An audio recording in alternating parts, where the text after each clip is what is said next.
At the heart of Canberra lies the House of Power, where national policies are hammered out and directions for Australia are set. It's all a matter of dialectic and negotiation as one power seeks to hold the opposite side accountable. On one side of the chamber sits the government, opposite them sits the opposition. The green chamber of local representatives is balanced by the red chamber of the Senate of state representatives, where minor parties often yield much power.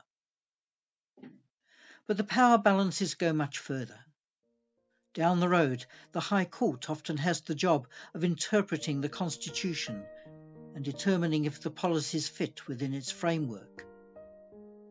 Its great glass entry suggests that it tries to be open and transparent. In a house down by the lake, the Governor-General keeps watch over it all. There are two Parliament Houses, the new and the old. And in the old Parliament House is a collection of cartoons, a reminder of the role that the media plays in the balance of power and how it too can hold the government to account. During the Enlighten Festival, the cartoons are brought to the outside of the building.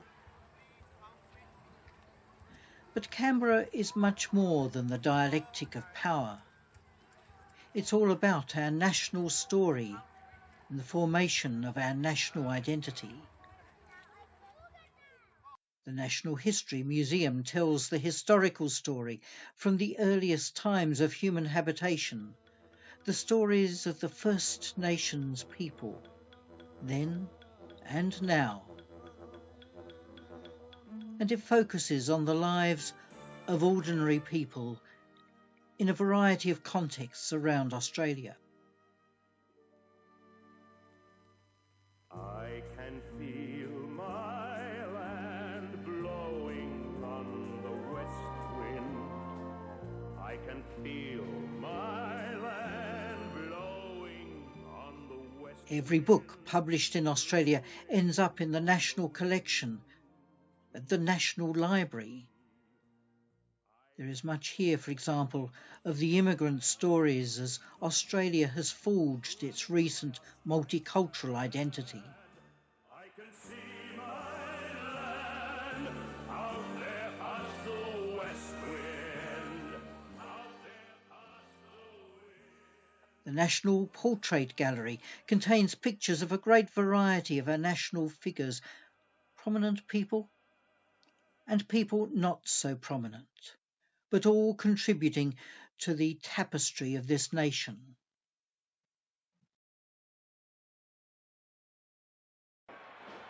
The National War Memorial tells the story of those who fought for the freedom of the land from foreign domination, or at least provided military support for our allies, for Britain and for America. But Canberra is not just about past stories.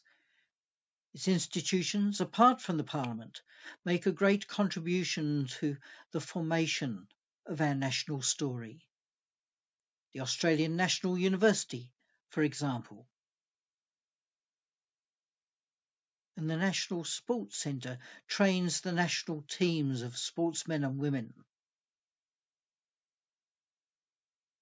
And then there is the National Botanic Gardens, the home not only of trees, but of some interesting little creatures, such as this tiny possum and a lizard.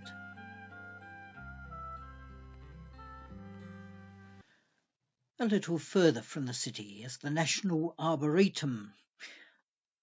An interesting collection here are cork trees, grown in the time of war to ensure that Australia had its own supply of cork.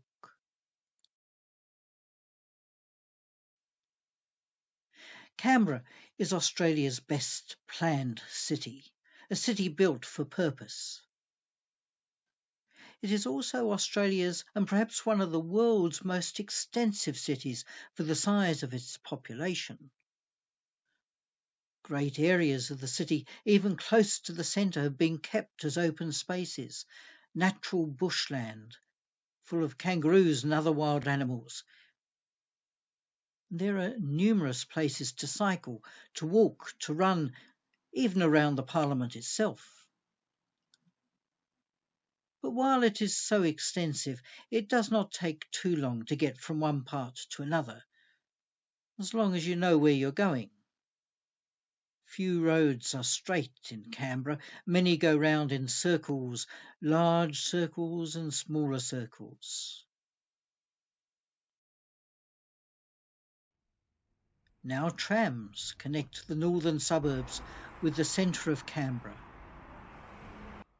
but the south is still reliant on buses. Canberra has its own distinctive bus shelters. Believe it or not, Canberra is a fun city. Commonwealth Park is a great home for a huge colony of bats, but it is also a place for outdoor music festivals. There may be lots of hot air in Canberra, but on a chilly morning the hot air lifts balloons, providing a very colourful spectacle. That was once a dream comes true for you and me. This is a lucky country for folks like you and me. We play it fair and work to share in our prosperity.